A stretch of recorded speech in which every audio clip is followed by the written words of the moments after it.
Thomas Soto. On innove avec Anissé Mbida. Une belle avancée ce matin, Anissé, puisqu'on va enfin mesurer précisément la douleur chez les bébés. Oui, donc on pourra mieux doser les traitements antidouleurs et surtout vérifier qu'ils sont bien efficaces.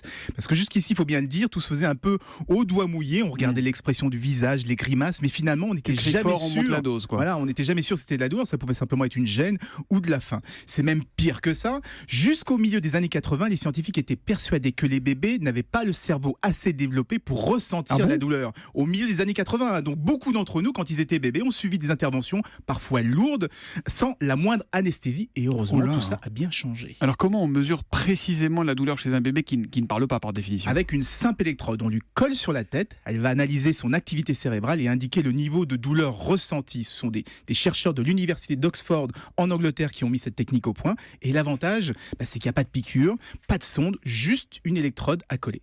Ultra révolutionnaire, mais ça y est, on peut l'utiliser dans les hôpitaux, chez les médecins ou pas encore? Non, pas encore. Les chercheurs aimeraient encore améliorer la précision, valider aussi que ça fonctionne sur les douleurs chroniques, parce que pour l'instant, on est testé uniquement sur des douleurs aiguës, vous savez, par exemple les piqûres avec une aiguille. En tout cas, c'est une véritable avancée, comme vous dites, parce que ça donne enfin un repère aux médecins pour savoir s'ils font mal ou pas, et si les antalgiques sont suffisamment dosés. Eh ben, il y a une remarquable innovation ce matin encore, signée Anissé Mbida. À demain.